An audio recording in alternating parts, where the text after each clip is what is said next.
Presque simultanément, un assaut était également donné à Dammartin en Seine-et-Marne. Là, ce sont les hommes du GIGN qui ont essuyé d'abord le feu des frères Kouachi avant de les abattre. Et cela après 2 jours de cavale. Un homme d'abord considéré comme otage s'était en fait caché des 2 assaillants. Fabien Chadeau revient sur le siège de l'imprimerie et le dénouement.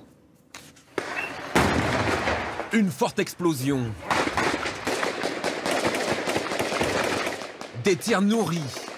L'assaut n'aura duré que 3 minutes. 3 longues minutes qui ont été fatales aux frères Kouachi. L'épilogue d'une longue traque. Vers 8 h hier matin, après avoir volé une Peugeot 206, les terroristes sont repérés par les gendarmes à proximité de Dammartin en Goële, à 40 km au nord-est de Paris. Une course-poursuite s'engage. Les 2 frères s'arrêtent sur le parking de cette imprimerie de la zone industrielle. À 7 h matinale, seul le gérant et son graphiste Lilian, 27 ans, sont sur place. Le dirigeant va à leur rencontre. J'ai vu donc une Kalachnikov et une arme un lance-roquette. Et là, j'ai compris tout de suite. Enfin, j'ai cru d'abord être dans un film. Donc je me suis retourné, j'ai marché calmement. J'ai été voir Lilian, je lui ai dit de se cacher en croyant faire bien, et en fait je les ai entendus monter l'escalier, donc comme je pouvais pas moi me cacher non plus, j'ai été vers eux, et c'est là que je me suis dit que de toute façon voilà. Entre le gérant et les 2 terroristes, une discussion surréaliste s'engage. J'ai vécu une scène assez incroyable puisque je leur ai offert le café, puisqu'ils m'ont dit vous inquiétez pas, appelez la gendarmerie, ça va se terminer maintenant. Ils n'ont jamais été agressifs vis-à-vis de moi. Très vite, une patrouille de gendarmerie s'approche du bâtiment. Sans hésiter, les frères Kouachi ouvrent le feu. Un gendarme réplique et touche l'un d'eux au cou.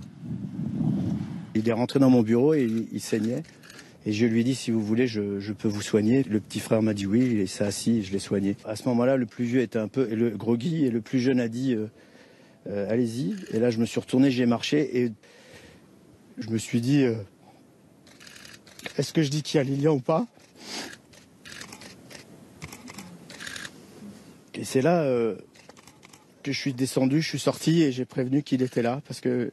Après, c'est là que c'est devenu difficile pour moi. Parce qu'ils ne savaient pas que Lilian, ils m'ont demandé 3 fois si j'étais tout seul. J'ai dit à chaque fois oui pour pas les... Voilà, donc voilà. Après, ça a été difficile pour moi tout le reste de la journée par rapport à ça. J'ai été soulagé quand on a appris qu'il était effectivement toujours caché. Enfin, j'ai été soulagé. Parce que je m'en serais voulu quand même toute ma vie. Pendant toute la durée du siège, les frères Kouachi ignoreront la présence du graphiste. Ce dernier communique par SMS avec les hommes du GIGN. Ils connaissent ainsi sa position exacte dans les locaux. Ils peuvent le rassurer et lui donner la conduite à tenir pour le plan d'assaut. Peu avant 17 h, les malfaiteurs ouvrent le feu. Les forces de l'ordre répliquent d'abord avec des grenades, puis des rafales d'armes automatiques. Simultanément, grâce à ce véhicule équipé d'une plateforme, les hommes du GIGN libèrent le jeune graphiste.